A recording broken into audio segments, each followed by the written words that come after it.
You ever get that feeling like you're checking all the boxes, doing everything society expects, but there's still this, I don't know, this low hum of discontent? That's exactly it. That gap between what we think life should be and how it actually feels. Harron Walker really gets into that in her book, Aggregated Discontent, Confessions of the Last Normal Woman. Aggregated Discontent. Interesting title. It is. And our approach today, digging into this, is actually inspired a bit by the kind of critical thinking you see on channels like Mindful Moments, the one that uses AI for book analysis. Oh, right. Yeah, they encourage that deeper look. Exactly. So our goal here is similar. Let's try to unpack what Walker's really saying about this modern unhappiness. What are the core ideas? Okay, so where does she start? How's the book, structured? Well, it reads very personally, but underneath it's got a solid nonfiction structure. She lays out her main point, her thesis about where this aggregated discontent comes from. And then backs it up. Right. With observations, examples from life today. She even considers, other ways people might see it, counter-arguments, before landing on her overall take. Gotcha. And what are the big ideas, the main themes running through it? I'd say three main things really pop out. First, this idea that traditional communities, those support networks, they're maybe not as strong. Yeah, I can see that. And that leaves us feeling like we have to constantly improve ourselves, be perfect in every single area, all on our own. The self-improvement treadmill. Totally.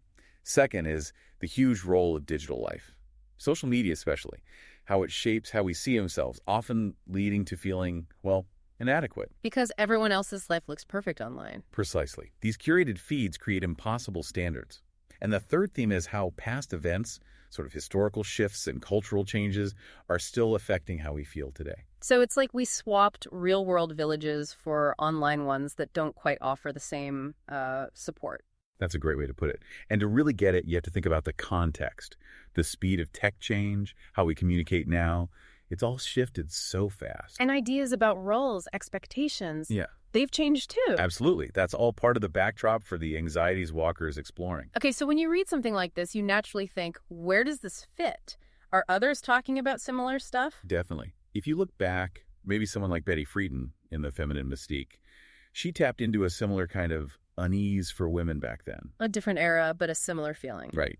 And more recently, Gia Tolentino's Trick Mirror covers some overlapping ground, especially about the internet and how we build our identities online. So how is Walker's book different? Well, what's interesting is that even though she uses this personal, almost confessional style, her analysis goes broader.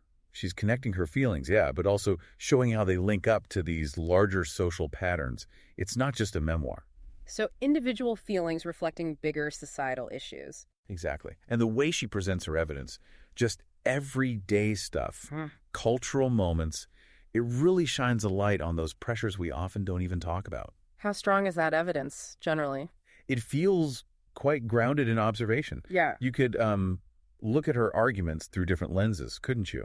Like a sociological perspective on social structures causing discontent. Or maybe psychological, the mental effects of always comparing yourself. Yeah, that too. There are multiple ways to sort of analyze the ideas she's putting forward. Which leads to the big question. How persuasive is it overall? Does she offer, solutions? Or is it more about identifying the problem itself? It's definitely more focused on articulating the problem really clearly. It's not a self-help book with a 10-step plan. Right. But its strength is in how well it diagnoses the issue.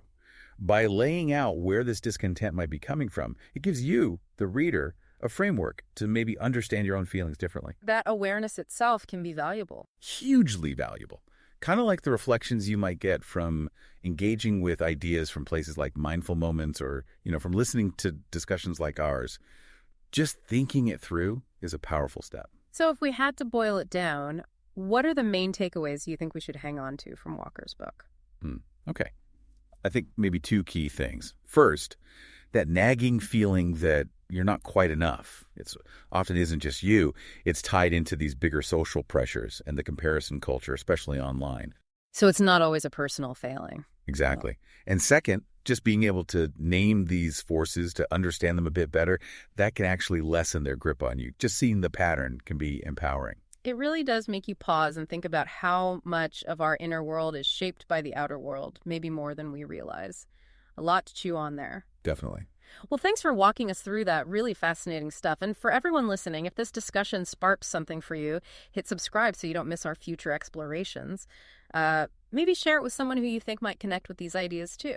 And if you want to read the book itself, Aggregated Discontent, we'll put a link where you can find it. Yeah, absolutely. But most importantly, just keep asking questions. Keep thinking critically about these things in your own life and the world around you. Thanks for tuning in.